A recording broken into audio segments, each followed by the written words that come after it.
celebrity starts later on tonight. 10 more famous faces brave the jungle, and of course those bush tucker trials.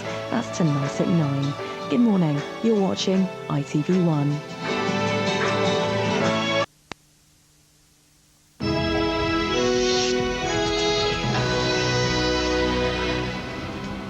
Good morning. Boat bombers. 4 British servicemen are killed in an attack on their speedboat in a Basra canal. Is Tony Blair about to signal a change of strategy for the region? Booze ruling. Could the European judges be about to give us the right to buy tax-free alcohol and cigarettes via the internet? And jungle warfare. The I'm a Celebrity stars are already at each other's throats, and the show hasn't even started yet. We are live down under. That's all to come on Monday, the 13th of November 2006.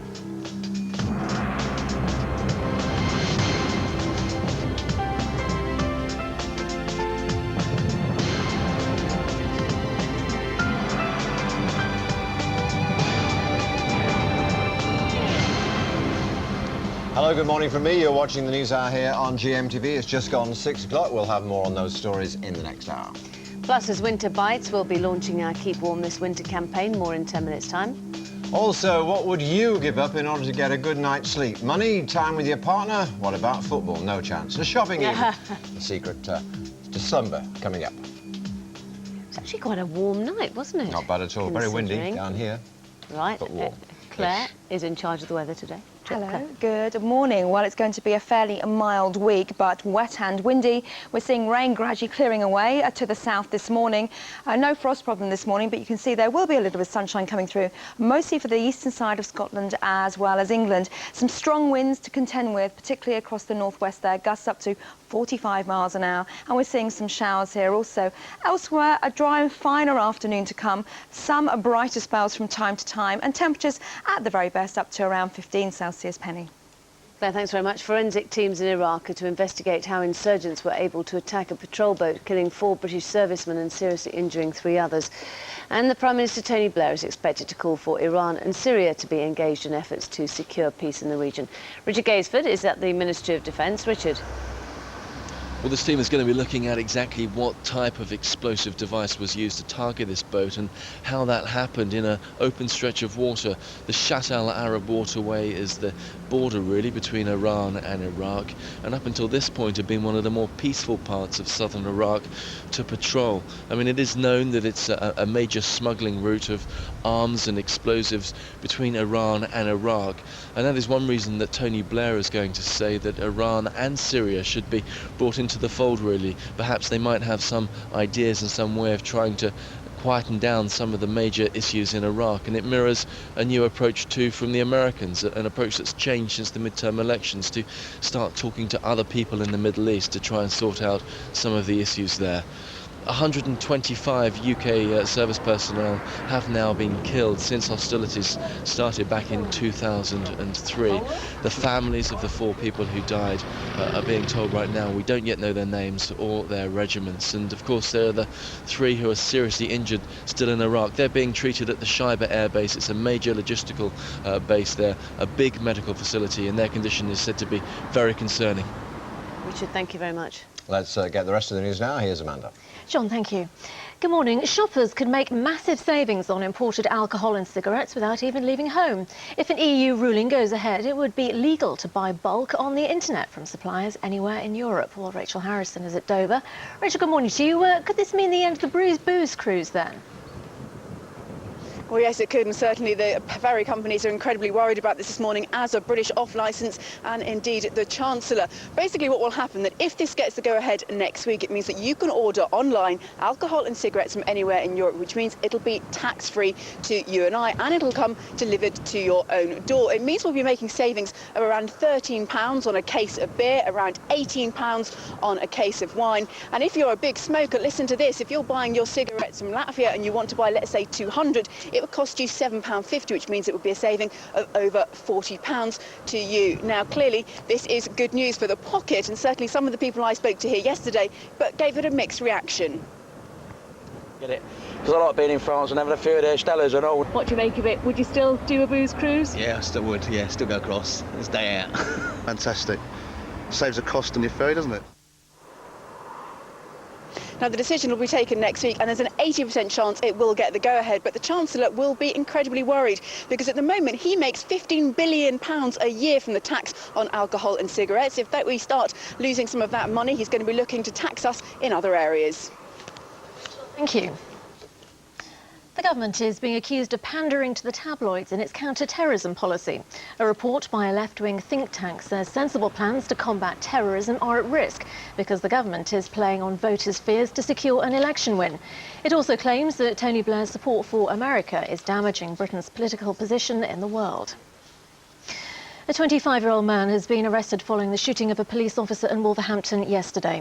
The constable, who was in plain clothes at the time, was shot twice in the shoulder as he chased a man acting suspiciously in the Gracely area. The 33-year-old is in a serious but stable condition in hospital. Now, Kylie Minogue has made a triumphant return to the stage after her fight against breast cancer. She's resumed her showgirl tour in Sydney, which she was forced to abandon last year because of her illness. In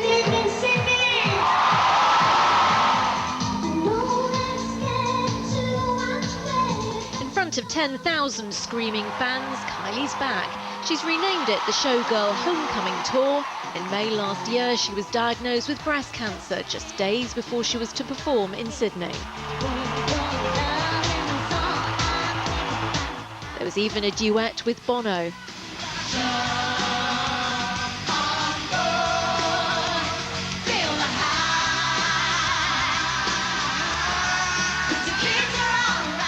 The 38-year-old star admits she's had to scale back the show as she recovers, but the fans weren't disappointed. It was amazing. She's so beautiful. Kylie's my princess. I loved it. Thank you. It was amazing. Kylie's performing 20 concerts in Australia and comes to Britain in January. 6 minutes past 6 is the time. I'm back at 5:30. Here's John and Penny. Thanks very much, Amanda. Let's have a look at the morning papers. The Times has a story saying the high-profile criminal trials are going to be televised, according to the Lord Chancellor, who will reveal details later this year. The rest of the broadsheets concentrate on the death of 4 soldiers in Iraq, which we'll be dealing with a little bit later. The Independent making the point that it all happened, of course, on Remembrance Sunday. The Daily Telegraph featuring on its front page a widow of the conflict in Iraq at the cenotaph yesterday. And the FT also making the point that now that the Democrats are in control in Congress, there's obviously going to be a change of policy, or could well be a change of policy with regard to Iraq there. The Mirror and the Mail both have that story. The Poppy Day Massacre is what the Mirror is calling it, the 4 British troops dying in the Basra boat bomb. The Daily Mail has that lest we forget. The Daily Express and the Sun both go on the loophole which could save us billions in duty on drinks and cigarettes. You saw that in the news. We're talking about it a bit later on. Shopping bills slashed by Euro ruling. And this is a picture of David Guest, yes, and a boa constrictor, the biggest boa in the jungle. And in fact, that's Hick Hick Hooray is the headline in the Sun, and also what a repulsive creature, but what's that around his neck is the other line. And finally, irresistible, wasn't it? It was irresistible. And finally, in the Daily Mail, John, this is a little bird who flew in. And look at him, look at all those people around. It's a poor thing. Poor thing. He lands on the shore after he sort of gets blown off course a bit, and then suddenly is faced with that barrage of photographers. Such as interesting twitchers. That's it. OK, let's move on to football now. And the FA are rallying to the defence of female referees this morning after their Luton manager, Mike Newell, made an astonishing outburst against assistant referee Amy Rayner for failing to flag a penalty at the weekend. This is what Mike Newell had to say. She shouldn't be here. I know it sounds sexist, but I am sexist. We have a problem in this country with political correctness, and bringing women into the game is not the way to improve refereeing and officialdom. And that was only half of it, I can tell you. Miss Dalglish, good morning. Good morning. So what do you make of Mr. Newell's remarks? I don't really feel qualified to comment. No, As a mere female, exactly. I probably shouldn't say anything at all. But I just think it's well, I was going to say a bit of a fuss about nothing, but it is terrible, but it's not going to change anything. Mike Newell saying he doesn't think that women should be officiating in matches isn't going to stop the FA from allowing women to do so. Are you offended by what he had to say? I mean, I have to say, half the men I know in football would secretly probably say the same. Well, that's the thing, is that there are a lot of sexist men in football.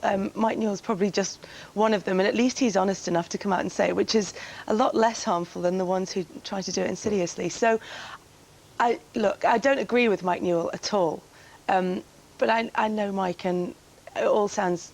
And well, There's a actually, pussycat underneath, isn't quite tongue-in-cheek, I think, to me, or more of a kind of tantrum after seeing a bad decision by a referee. Love to know what you think at home. 81189. Is there a place for women in football? Let us know your views, particularly on the touchline or with the whistle in the middle of the pitch. Let's move on to the action. Plenty of it yesterday. Great comeback by Reading yesterday. Well, they did fantastically well. I mean, Your brother? Yes, he is an MLS champion. He's won the American League. They went to the playoffs. They have the Western and the Eastern Conference.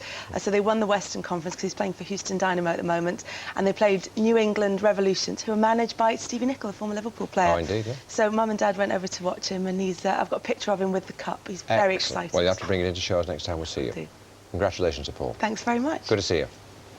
You're watching the News Hour on GMTV. This morning's headlines. 3 British servicemen are still in a serious condition in hospital in Iraq after an attack which killed 4 of their colleagues.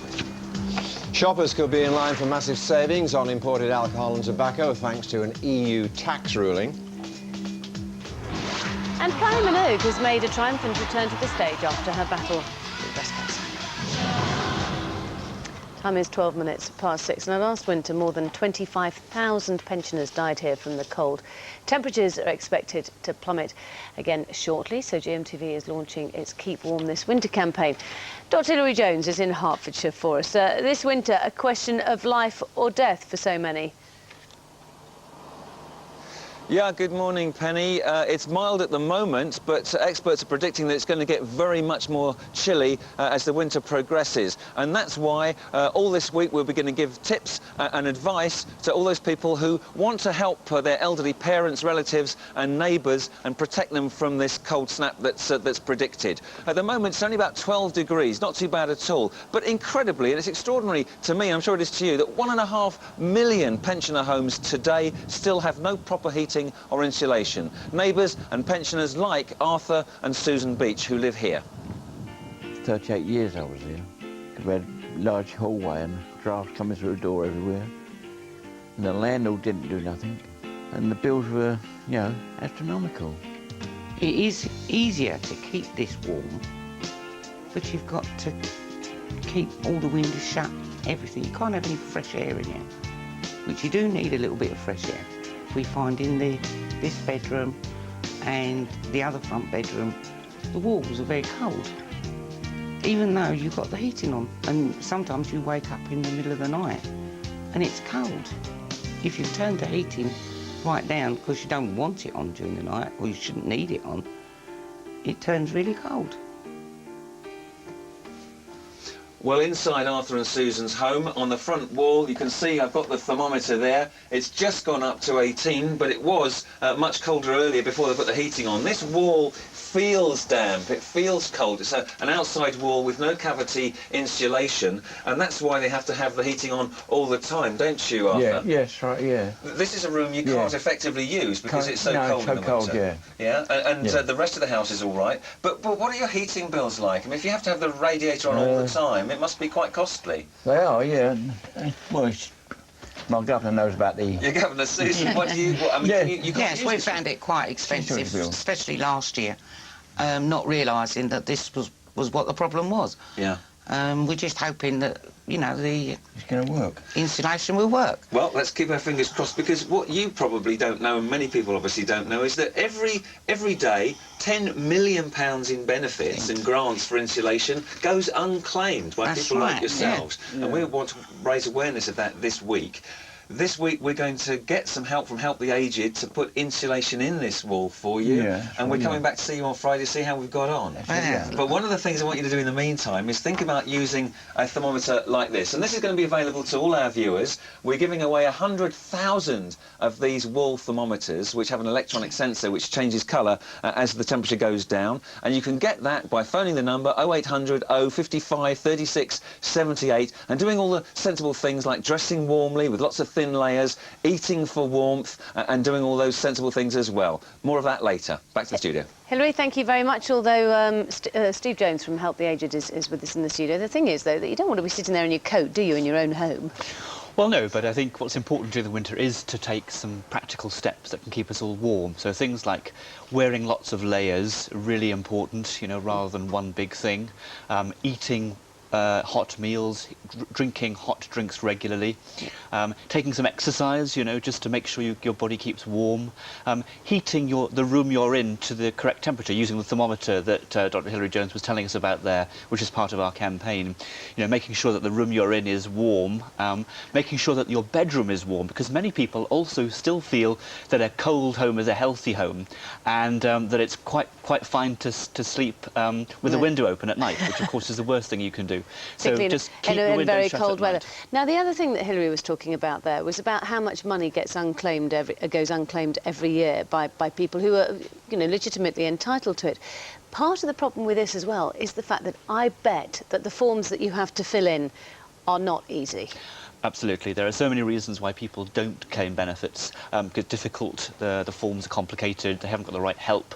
So part of the British Gas Help the Aged campaign this week is all about making sure that people understand that there are benefits are available. There are £4 billion of benefits that go unclaimed every single year, and that could go a long way to making people able to afford their fuel bills.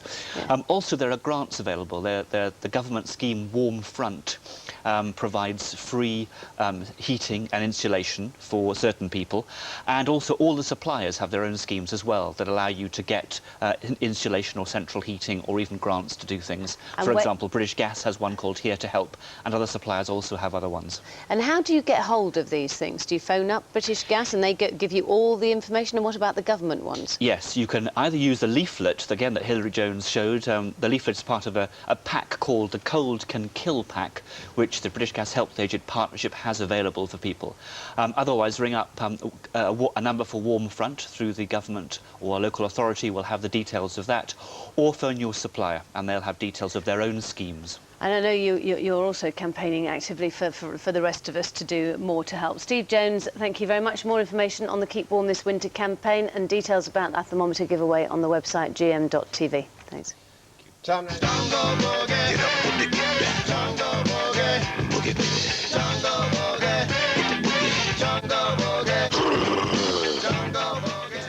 Yes, time now, 18 minutes past 6. It's back, as you obviously gathered from that little celebration there. Celebrity Get Me Out of Here, back on our screens tonight on the front pages this morning. There's David Guest with that snake around his neck, and our prize, the best headline this morning. Carla Romano is down there in the jungle for us. Good morning, Carla. What can you tell us? Morning, John. I know you can hardly contain yourself. This is your highlight of the year, as it is for most of the people in the UK. What a mixed bag of contestants this year. David Guest, Liza Minnelli's ex-husband, Myleene Klass, Jason Donovan. It really, I think the dynamic is going to be very interesting. Now, John, they have already spent their first night in the jungle. And you would think living in the jungle for a couple of weeks would be difficult enough, but their entrance into the jungle was a trial in itself. Probably, I would say, the most dramatic yet in the series. Now, they all sort of pitched up in a boat, blithely unaware of what awaited them. Well, I've got to say, David Guest certainly looked a little bit apprehensive. I think he knew something was up, but he was one of the lucky ones. His team had to kayak into their spot into the jungle. And I've got to say, a lot of talk about David Guest being a massive diva, but he fared very well. He was very take charge. And as I said, probably thanking his lucky stars that he wasn't part of the second team, which had to bungee jump from a helicopter, John. Yep, that included Myleene Klass, Jason Donovan, and poor Matt Willis from Busted. He was terrified. He was absolutely shaking. Myleene Klass, very close to a heart attack. I think she thought she was going to get caught up in the rotary blades of the helicopter. Now, as I said, I mean, an awful lot of talk about all the sort of diva egos going in there, but already there was a massive bust up before they went into the jungle. Now, David Guest didn't take too kindly to Lauren Booth, that's the PM's sister-in-law. She's been chatting away, kind of basically slagging him off to the newspapers. So he asked her about that, wasn't too happy, started calling her Cherie, just to annoy her, mouthing to the cameras, get ready for the fireworks. Now, David Guest, as I said, a name everybody's talking about here. The producers were a little bit concerned, John, that he didn't really get what I'm a Celebrity is about, that he didn't really understand this whole Bush Tucker trial scenario. Apparently, there's been a massive hoo-ha over his sunglasses, which are a general fixture in this guy's face. They've now come to a compromise. You can have tinted shades in the jungle. And, you know, they always have a luxury item, sometimes a lip gloss, a comb or whatever. He wanted his personal assistant to help him turn down his bed. Lots of other ructions. I mean, loads and loads of stuff going on there. I think it's going to be incredibly interesting to see. Ones to watch out for, David Guest and Fina O'Rouge from Footballers' Wives. She's turning into a little bit of a madam. Wouldn't dream of going to the jungle without my personal assistant, Carla. Thanks very much indeed. Good to see you. Yes, what would the sofa do without the both of us? Exactly. 21 minutes past 6. Now, how many of us are unhappy with the companies who supply our electricity or gas? This week, the government's launching an exercise to see how energy companies can make their bills easier to read and understand. Last year, 50,000 of us complained about them. Tens of thousands of complaints about incorrect bills, and they just keep coming. And just listen to some of the errors the energy providers have made. A disabled 86-year-old widow was sent bills totalling £2,600. She complained and British Gas threatened to cut her off. Hundreds of pounds in bank charges for another pensioner after gas bosses helped themselves to huge extra payments on his bills without bothering to tell him. After querying one of her bills, a 71-year-old woman was sent threatening letters from her provider, saying it would obtain a warrant to search her home, accompanied by police, and disconnect her supply. A £28,000 bill and a threatening letter for another elderly couple who'd paid their bills by direct debit for years. They fought their case and won. But the energy industry insists there have been improvements and says the number of complaints hasn't increased for years. Well, joining me now is Adam Scorer from the consumer group Energy Watch. Good morning. So the number of complaints hasn't increased for years, apparently. It hasn't gone down either, so it's a really sorry state of affairs that in all these years, 2 years actually after the GMTV campaign on better billing, we haven't seen any significant movement downwards in the number of people complaining to us about bills. 50,000, I think you were saying, last year, complaining about the bills. What seems to be the main problem? Well, I think the main problem is around badly estimated bills, plainly wrong bills, where a consumer all of a sudden finds themselves with a bill they weren't expecting, something that's far too high. The second problem that we really get is that when these customers go to their suppliers to complain and try and get some sort of resolution to their problems, then they don't find a very good customer service problem either. So then that's why they come to Energy Watch. So 50,000, at least 50,000 people coming to us with serious problems about their bills. Right, so it's not just, they're not just sort of like, you know, they don't just need information, they come to you because they're complaining. We get 500,000 calls every year from consumers wanting simple pieces of information. Right. 50,000 serious complaints about bills. 50,000 of those are complaints. Now, tomorrow the government is launching this consultation to actually improve the way that people use energy and improve bills and metering. What sort of difference will that make? Well, it's a consultation and we're hoping it will make a big difference. One of the big problems we have is not just that energy companies, a lot of energy companies, some of them much better than others, find difficulty in providing you with an accurate bill,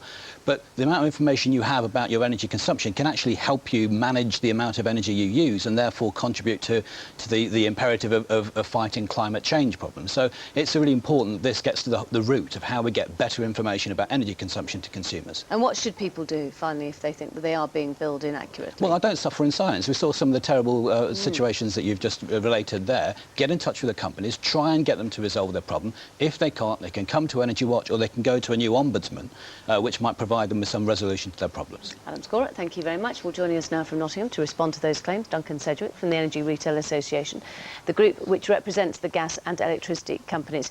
Good morning to you. So 50,000 complaints per year, and that seems to be year in, year out. Why?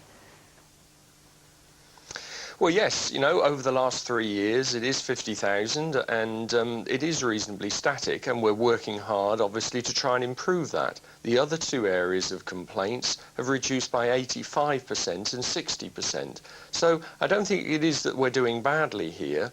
We send out 200 million bills a year. So sadly, there are perhaps going to be some where there are some difficulties. But as Adam said, we've actually, during the course of the last 12 months, we've delivered a new energy supply ombudsman service, and we're also delivering a billing code. And that code is something all the companies have to work to, that is externally audited, and that will be really setting standards that they've all got to make sure that they follow about accuracy of bills, estimation of bills, etc. Right, but what about this customer service, the follow-up? I mean, we heard there, for example, about people who got onto the supply companies to say, you know, the bill's too big or whatever. They actually complained about it. The companies themselves even said, yes, you're right. And then still these automatic threatening letters go out. Well, that shouldn't happen, and clearly I don't know about the individual cases that you're talking about, and I'm not going to sit here and actually say that, oh, well, that's okay that these things occur. Each of the companies has to fix those things. They have to make sure that that standard of service is not given to customers.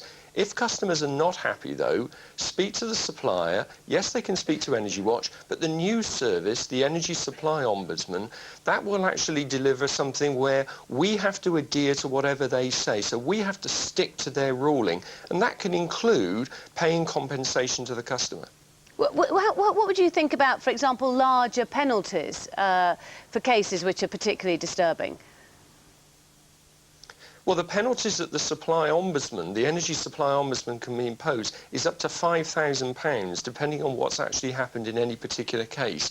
So I think the penalty is there. That's a Each drop of the in the companies ocean, though, isn't it, has to provide high standards of customer service. OK, well, thank you very much. I have to leave it there. Duncan Sedgwick, thank you very much for joining us. As ever, we want to hear your stories this morning. Have you had shortchange from your energy company, or maybe you're very happy with their services? You can email us on the website gm.tv, or you can text us 81189. Time now 27 minutes past 6. Tomorrow night is the world premiere of the new Bond film, and in this week's competition we're giving you the chance to win a taste of the 007 lifestyle. Jenny Falconer is in the Bahamas with all the details. Yes, not only can you win £10,000 by the end of today's programme in association with the Atlantis Resort, Paradise Island, the Bahamas and Sunset Faraway Holidays, but we're also throwing in a 42-inch high-definition plasma screen and DVD player, plus a DVD box set of all the past Bond movies. To have a chance of winning all of this, just answer the following question. What is the last word in the title of the Bond film For Your Eyes? A, solely, B, only, C, totally. You can dial 09068 100 100. That's 09068 100 100. Or you can text A, B or C as your answer, plus your name and full address to 81149. Or you can enter via the website. Lines close at 9. The winner announced as usual at the end of Lorraine's programme. I've had lots of texts and emails about women in football. Oh, have you? Good. Mike Neil saying, I like Mark Pearson from Derbyshire's comment. Why not let women ref? Most of the players act like women anyway. Well, good point. Sometimes they do. You're quite right. Another one saying Mike Newell is dead right, as I suggested they might. Yep. And has Mike Newell told Karen Brady that women shouldn't be in football? It's Bill Kendall in Kent. Here is the weather with Claire.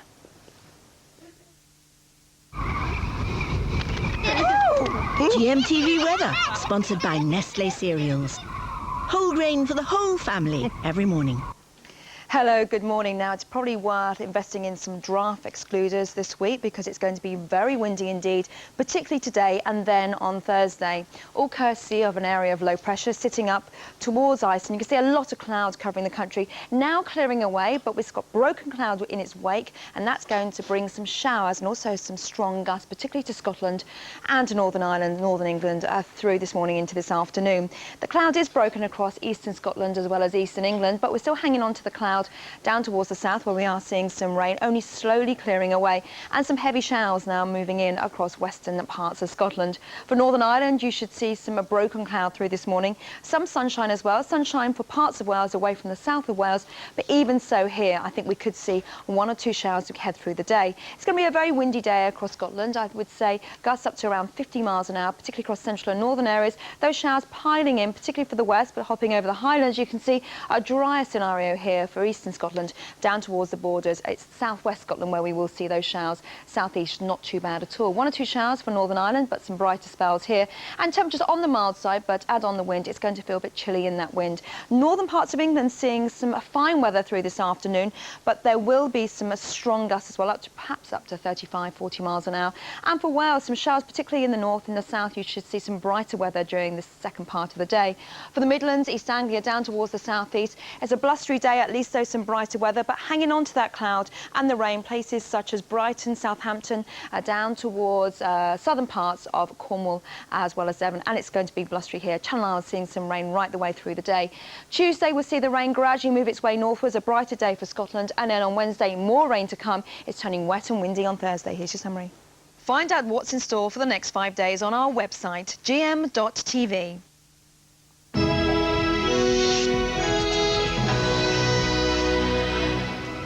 morning, it's 6:31, it's Monday the 13th of November. You're watching the News Hour here on GMTV. In the next half hour, why are many off-licences still selling alcohol to underage drinkers despite tough new anti-drinking laws? We'll be talking to the minister responsible.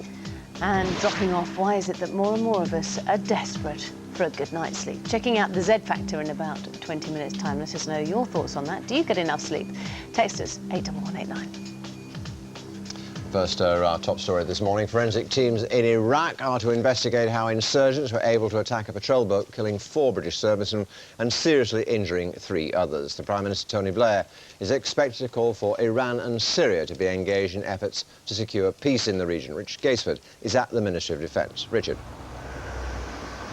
Well, this team is going to be looking at exactly what type of explosive device was used to target this boat and how that happened in an open stretch of water. The Shatt al-Arab waterway is the border really between Iran and Iraq, and up until this point had been one of the more peaceful parts of southern Iraq to patrol. I mean, it is known that it's a major smuggling route of arms and explosives between Iran and Iraq, and that is one reason that Tony Blair is going to say that Iran and Syria should be brought into the fold really. Perhaps they might have some ideas and some way of trying to quieten down some of the major issues in Iraq, and it mirrors a new approach too from the Americans, an approach that's changed since the midterm elections, to start talking to other people in the Middle East to try and sort out some of the issues there. 125 UK service personnel have now been killed since hostilities started back in 2003. The families of the 4 people who died are being told right now we don't yet know their names or their regiments, and of course there are the 3 who are seriously injured still in Iraq. They're being treated at the Shaiba Air Base. It's a major logistical base there, a big medical facility, and their condition is said to be very concerning. Richard, for the time being, thanks very much indeed. Let's get this morning's other news stories now from Amanda. Penny, thank you. Good morning. Shoppers could make massive savings on imported alcohol and cigarettes without having to leave home. If an EU ruling goes ahead, it would mean be legal to bulk buy on the internet from suppliers anywhere in Europe. Rachel Harrison is at Dover. Rachel, good morning. Could this mean then the end of the booze cruise? Yes, it could, and that's why the ferry companies are slightly concerned this morning, as are British off-licence and indeed the Chancellor. If this gets the go-ahead, there's an 80% chance that it will next week. It means that you will be able to order online alcohol and cigarettes tax-free from anywhere in Europe, which means huge savings. So, for instance, on beer, you'll save around £13 on a case. You'll save around £18 on a case of wine. And if you're a smoker, there are big savings to be had, because if you were to, say, get your cigarettes from somewhere like Latvia, it's £7.50 for 200. So that means you'll be saving more than £40. That said, I spoke to a number of people here who'd come back on the booze cruise yesterday, and they had a mixed reaction to the news. Oh, no, I'd rather go and get it, because I like being in France and having a few of their stellas and all. What do you make of it? Would you still do a booze cruise? Yeah, I still would. Yeah, still go across. It's day out. Fantastic. Saves the cost on your ferry, doesn't it? And whilst this change in law sounds great, there's one person who's not very happy at all, and that's Gordon Brown, because he makes £15 billion every year from the tax on alcohol and cigarettes. This could leave him with a big black hole.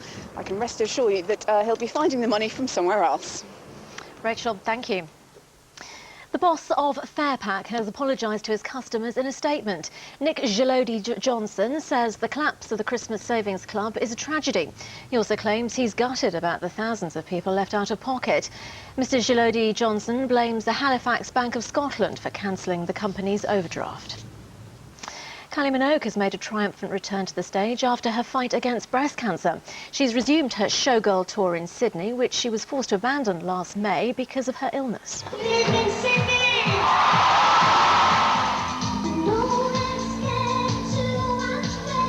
In front of 10,000 screaming fans, Kylie's back. She's renamed it the Showgirl Homecoming Tour. In May last year, she was diagnosed with breast cancer just days before she was to perform in Sydney. There was even a duet with Bono.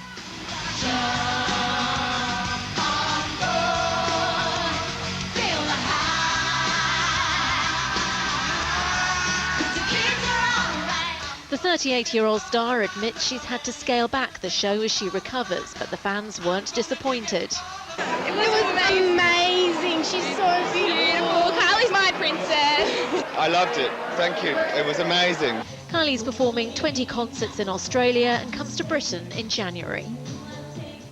brings the time now to 6:36. Our next news update is at 7. Now here's what's happening where you are this morning.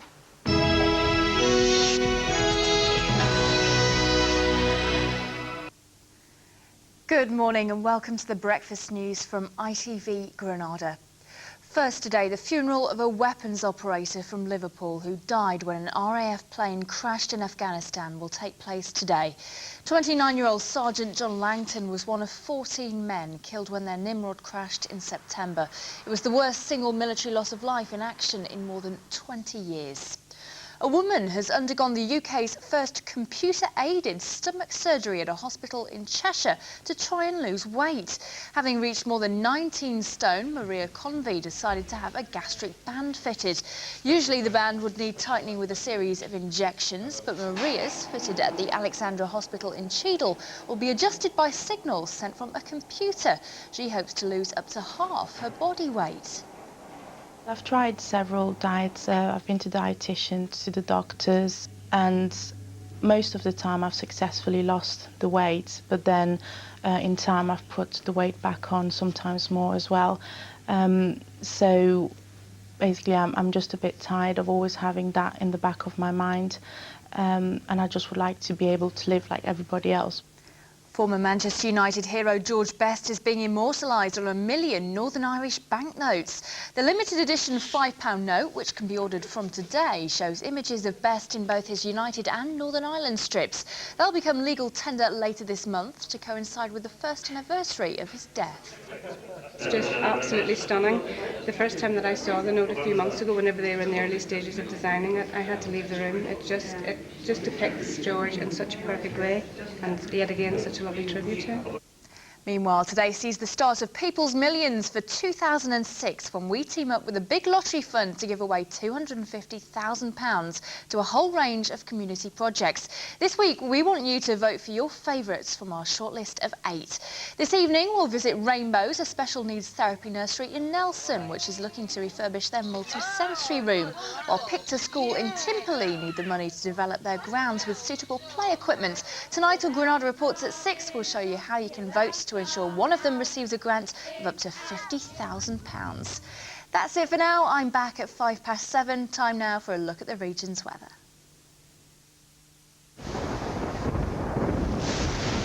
Relief for dry, chapped hands when they need it most. Nivea Hand SOS Intensive Balm.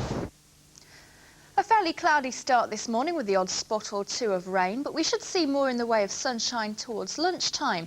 This afternoon should be mostly dry, with all parts catching some bright or sunny spells, highs of 13 degrees Celsius.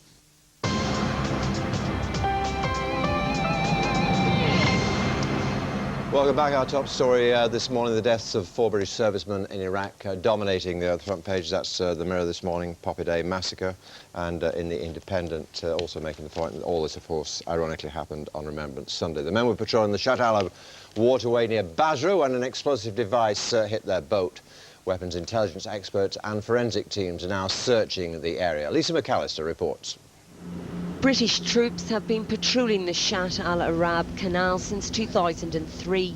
The waterway forms the boundary between Iraq and Iran and is heavily monitored by the British to prevent explosives being smuggled across the border. Attacks on boats are extremely rare. Until now, it had been a relatively safe way to transport troops around the area. What the authorities are calling an explosive device hit the boat as it moved past. 4 troops died and 3 others were hurt. A major investigation is now underway. Well, joining me now is Robert Fox, defence analyst of the London Evening Standard. Robert, good to see you. You know this stretch of waterway very well. I've been in those boats. You've been in those boats. Are those guys sitting ducks? Yes, in a way, I'm afraid they were, but although great care is taken to patrol both sides of the channel, which is the meeting point of the Tigris and Euphrates. It's a main artery for smugglers as well as people, insurgents coming across. It's still there's something very odd about this story. I don't think the MOD is covering anything up. It may well have been a suicide boat, but it may well have been gangsters on the other hand. It's all mixed in together, militias, pure organised crime, smuggling anything from scrap iron, but particularly open vats in barges of fuel that's being taken out from the oil fields.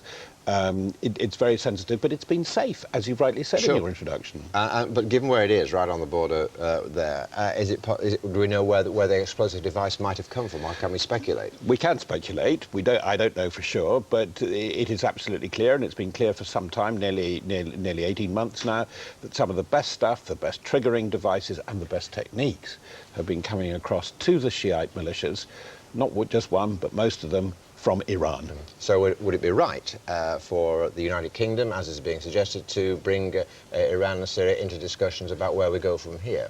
Very, very much so, because they are crucial not only to containing the violence inside Iraq and not allowing it to spread, and that's a very big ask, but of course, even as far as southern Iraq is concerned, and Basra, where the British are, they've got to ask who is really behind this, because I don't think there's a hard-wire control to Mr. Ahmadinejad's administration in Tehran or the Ayatollahs. There are Revolutionary Guards who are extremely effective, who more or less do their own thing. What I guess most of the folks at home want to know is that given that the Democrats now control Congress in the United States, and given that Rumsfeld is now gone, will an incident like this encourage those in power who believe that we should look to expediting the phased withdrawal of our troops? It's just a flag in the map, isn't it? But I think that a lot of thinking has been going on quite clearly even before Congress went to the Democrats. Certainly Mr. James Baker has been very, very active. He's a very, very powerful figure. Not for nothing is he known as the Velvet Hammer. He was the strong man of Bush Sr.'s administration. And I'm led to believe that he has been in the region for some months, off and on, talking to people. He will be a man with a plan, although he will come up to Congress and to President Bush and to the Allies, because they're very, very multinational. The Baker boys, we ought to call them, and the Bush Senior team, and they will listen to what people like Mr. Blair have to say, and the Allied governments like Poland and Australia, who are now very important, and they'll come up with a range of options. But it won't be a full withdrawal, it'll be a pullback first, prior to a pull-out. But I think that Mr. Blair is saying privately, I want my troops out. Yeah, it wouldn't be a bad farewell for him, would it? By spring 2008. Yeah. Wouldn't be a bad farewell, would it? And I think he'll get it too. Yeah. Robert, there we have to leave it. Thanks very much, Dee, for being with us. Time is almost 6:44. Figures from a big trading standards operation out this morning show that many shops and off licences are still managing to sell alcohol to underage youngsters, and that is despite extended powers in the government's new Licensing Act to actually deal with illegal drinking. Sarah Moore has this report. It's the same problem on streets up and down the country. Too many children getting their hands on alcohol. New licensing laws were brought in to clamp down on those selling alcohol to youngsters. In one operation, more than 40 off-licenses shops and pubs were caught selling alcohol illegally more than once. They now face losing their licence. Police and trading standards targeted 224 premises known to have served underage drinkers before. 53% of them successfully challenged the age of the customer, but that still leaves 47% selling alcohol to children illegally. So is enough being done? There's no silver bullet that's going to solve the problem of underage alcohol misuse in the UK. It can only be tackled through a combination of factors. This all comes as new figures claim alcohol kills 22,000 people every year. The government deny this, estimating the figures are in fact much less. Well, joining me now is Home Office Minister Vernon Coker. Good morning to you. Good morning. I am surprised 47% of shops targeted in this test failing to tackle underage drinkers. Well, we're making progress on this, but clearly there's a lot more that needs to be done. We're determined to crack down on the small number of licensed premises that are selling to children. We don't want alcohol sold to children, and it's part of our approach to have a tough enforcement campaign, and we'll continue with this campaign until we drive it down still further. You say a small number. 47% is actually almost half, isn't it? Well, as I say, we are working with the industry to actually tackle this. We want to drive it down. We want to get to a situation where we don't have premises selling to children. We know it's an issue out there. We know it's of concern to your viewers and of concern to the public in general. Part of this is education, but alongside that we want tough enforcement measures, and that's what we're going to do, and that's what we are doing. Are the penalties tough enough? Well, the penalties have been considerably strengthened in terms of the fines, but also in new legislation going through, they'll be toughened still further. But let's be clear about it. These premises that have failed this test now face their licences being reviewed. And if at the end of the day we have licensees that continue to sell to children, then ultimately they will lose their licence. Why is it that we have such a problem in this country? We have almost the worst case in Europe, don't we, of underage drinking? Well, we know that there's an issue with respect to underage drinking. We know there's an issue with respect to binge drinking. We've just launched a campaign, Know Your Limits, to actually tackle binge drinking. That deals with 18 to 24-year-olds, but we know that underage children will watch that as well, so we think that will make a difference there. There is a cultural problem out there with respect to this. We're tackling it through education, we're tackling it through enforcement, and we're tackling it by saying to people, we really do need to look at our attitudes to drink.